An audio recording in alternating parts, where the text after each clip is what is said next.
తప్పుని సరిదిద్దుకోవడానికి జీవితం ఒక అవకాశం ఇస్తుంది. కానీ నేను చేసిన తప్పు సర్దుకుపోయే అంత చిన్నది కాదు, సరిదిద్దుకునే అంత సమయమూ లేదు.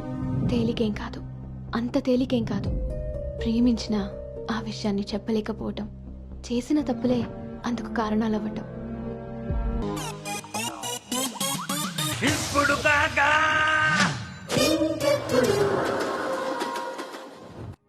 ప్రభుం ప్రాణనాథం విభుం విశ్వనాథం జగన్నాథనాథం సదానందభాజం భవద్భవ్యభూతేశ్వరం భూతనాథం శివం శంకరం శంభుమీశానని.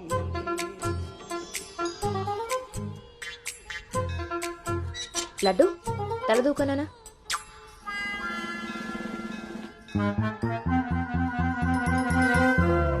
దువ్వెన్న చేతికిస్తే దేవారస వెధవలా ఎలాగ పైకి దూకుతున్నాడో చూసావా?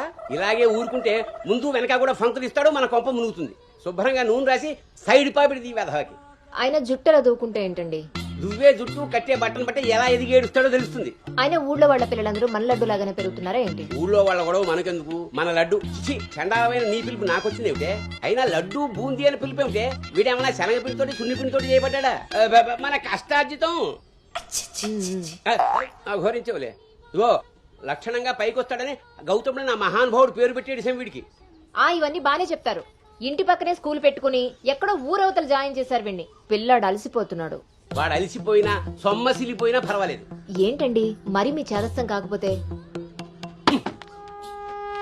చాదస్తం కాదే, ఇప్పుడు వీడిని వేసింది బాయ్స్ స్కూల్, కానీ పక్కనే ఉన్నది కో ఎడ్యుకేషన్. అక్కడ నిక్కర్లు సొక్కాలే కాదు, గౌన్లు కూడా ఉంటాయి. ఐ లవ్ యు అన్నాడు. నా పెంపకం ప్రకారం వీడు పడ్డనుకో, కానీ ఏ గౌనన్నా వీడి వెనకాల పడిందనుకో చదువు సంకనాగిపోతుంది. ఏమిటండి వీడి వయసు ఏంటి? మీరు మాట్లాడేదేంటి అసలు? వయస్సు వీడిది.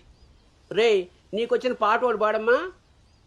చిలుక క్షేమమా కులుక కుశలమా ప్రియతమా.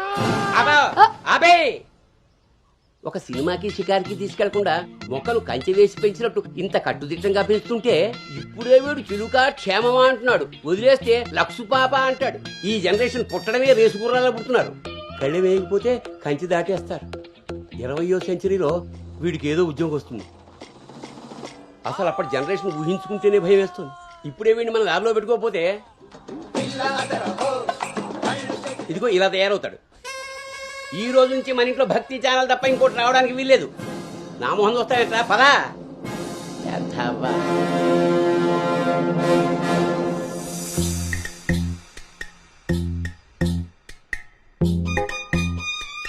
ఏమా టిఫిన్ చేసావా తల్లి? టిఫిన్లు భోజనాలు అలా ఉంచండి. ముందు అసలు దీనికి ఎన్ని మార్కులు వచ్చాయి అడిగారా? ఏమే మ్యాథ్స్ నీకు ఎన్ని మార్కులు వచ్చాయి? 82 మార్క్స్ అమ్మా. ఆ మాధవ్ కూతురికి ఎన్ని వచ్చాయో తెలుసా? 99. అయినా సరే అదేం తింటలేదంట. ఆ మార్కులతో కడుపు నిండిపోయింది అనుకుంటా. నీ మొహం. ఆ ఒక్క మార్కు ఎలా మిస్ అయ్యానా అని ఫీల్ అవుతుందంట. అది చదువు అంటే. బాబు గారంతో ఇలా తయారయ్యావు. అనుకొచ్చినవి కూడా డీసెంట్ మార్క్సే కదా. అయినా నంబర్స్ కాదు ఇంపార్టెంట్, నాలెడ్జ్. ఆ నాలెడ్జ్ కోసమే ట్యూషన్ ఏర్పాటు చేయమన్నాను. దాని సంగతి ఏం చేశారు? అది రెడీ అయిందే, మంచి రోజు చూసి పంపించడమే. నువ్వు పదవే, టైం అయింది. ఎంతకీ అది ఆడపిల్లల ట్యూషనేగా? ఏమే నువ్వు సెలెక్ట్ చేసిన స్కూల్ లాగా ట్యూషన్స్ లో ఆడపిల్లల ట్యూషన్ మగపిల్లల ట్యూషన్ అని ఉండవు. ఇంకా ఆపండి. మగపిల్లలు ఉన్న ట్యూషన్లో వేస్తే దీనికి తగ్గిన మార్కులు రావడం కాదు, దీనికి వచ్చిన లవ్ లెటర్లు మీరు నేను చదువుతూ కూర్చోవాలి. ఏం మాట్లాడుతున్నావే? చాలా ఆపండి. ఆ ట్యూషన్ సంగతి కూడా నేనే చూసుకుంటాను. నువ్వు గదిలోకి పదవే, పద.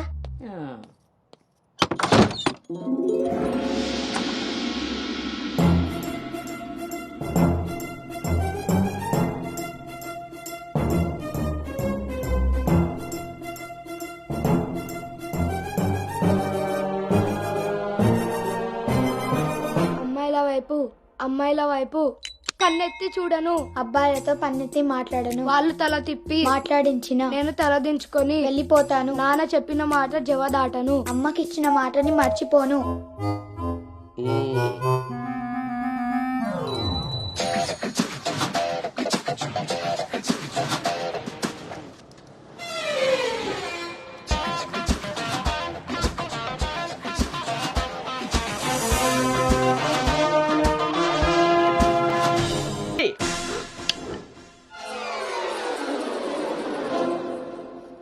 ఇప్పుడు ఏమైందండి? ఇంతకన్నా ఘోరం ఏం జరగాలి? నేను వీడిని రాముడిలా పెంచాలనుకుంటుంటే నువ్వు వినాయకంగా కృష్ణుని చేసి పారేసావు. ఇద్దరు దేవుళ్లే కదండి. కాదు, ఇద్దరు ఒకేలా కనిపిస్తారు కానీ ఇద్దరు ఒకటి కాదు. రాముడికి ఒకే భార్య, ఒకే బాణం. అదే కృష్ణుడికి ఒక ఫ్లూటు, దాని నిండా టిం టిం టిం టిం టిం. ఇప్పుడు వీడికి వేషం వేసి ఏం చేస్తారు? అక్కడికి తీసుకెళ్లి ఫ్లూటు తీస్తారు. అది విని ఆడపిల్లలంతా వీడి చుట్టూ ముగి కోలాటం ఆడతారు. అది చూసి మీరు కిలకలాడుతూ చప్పట్లు కొడతారు. అంతేనా? చిన్నమ్మాయి, మీ నవ్వుల్ని మిమ్మల్ని చూసి వీడికి రోజు అదే అలవాటై ఆ మేళాన్ని ఇంటికి తీసుకొచ్చి కోలాటం ఆడుతూ ఉంటాడు. అప్పుడు నువ్వు నేను వాళ్ళకి కాఫీలు టీలు అందిస్తూ ఉండాలి. బాబు గౌతమ్ రెడీయా? కాదండి, నేను రెడీ. ముందు వాడికి వేషం మార్చు. ఐఎమ్ సారీ అండి. ఏడుపు మొహం వేయకు. రాబోయే రమంకి రాముడు వేషం వేసి తీసుకెళ్ళు. కనీసం తండ్రి మాట విన్న కొడుకుల చరిత్రలోనైనా నిలిచిపోతాడు. గదిలోకి వెళ్దామా నాన్నగారు?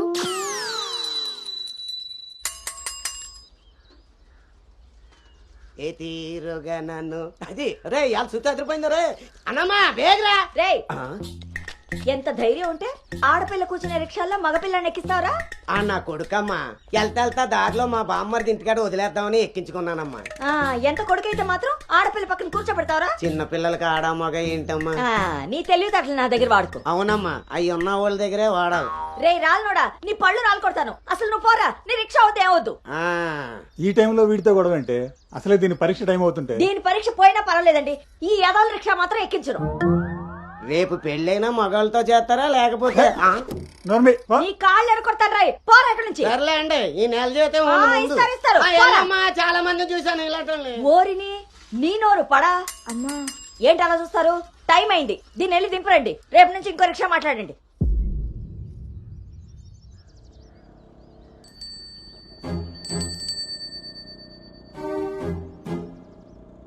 నానా, ఏంటి తల్లి? రేపటి నుంచి నాకు రిక్షాలో ఫ్రెండ్స్ కూడా లేరు కదా?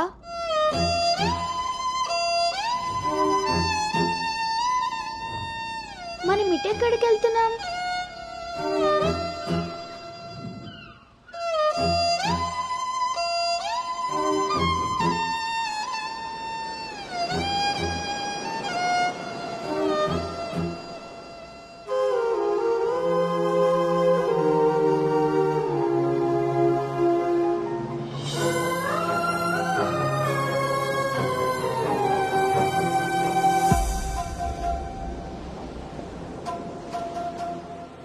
ఈ రోజు నుండి తనే నీ బెస్ట్ ఫ్రెండ్. బాధ అయినా సంతోషమైనా తనతోనే పంచుకో.